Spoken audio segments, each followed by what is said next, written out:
Welcome back, champs and champettes. We are talking a little bit more about finding your brace in your putt. I've got a couple more things to add from part one, so let's get into it.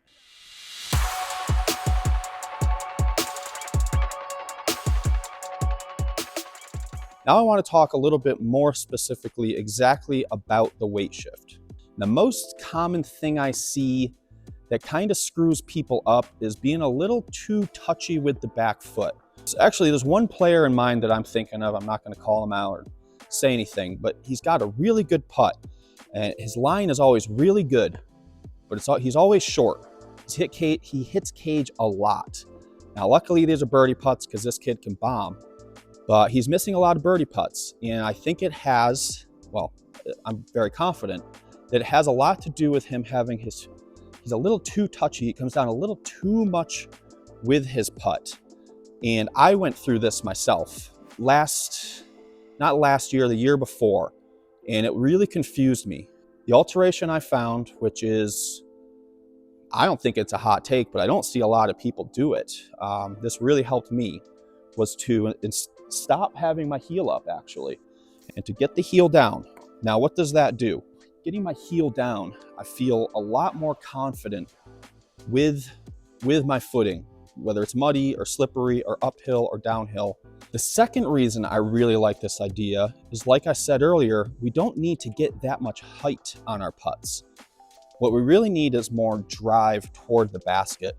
And when I have my heel down, and you can, again, stand up in the kitchen, that's where I come up with most of these ideas, to tell you the truth. So stand up in the kitchen and set yourself up and do a weight shift. Do a weight shift with your heel up off the ground, and then do one with your heel down. Now, what you're gonna feel with your heel down, and with us moving forward, your inner quadricep, your medial quadricep, is going to engage, and it adds a lot of power to your putt, and it adds a lot of, like a rudder to your putt. You have a much stronger foundation compared with having your heel way up off the ground. If you get it down, you get that inner quadricep engaged.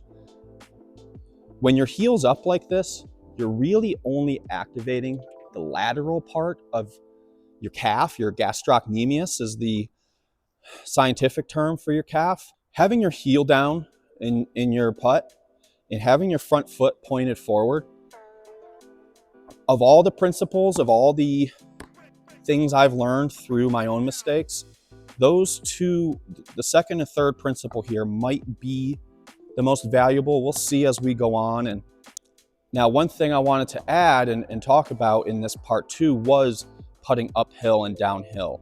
We mentioned in part one how hitting your brace early and late can affect your height, and now that gets exaggerated when we're putting uphill or downhill. So I've got the best thing I could find in the gym around here. Essentially, I'm trying to simulate putting uphill. And what's gonna happen when we're trying to find our brace when putting uphill is that we're gonna hit it a little early. We're gonna feel like we've got enough pressure to get it there and everything's gonna work out. But because we're gonna hit our brace early, they're gonna come out a little high.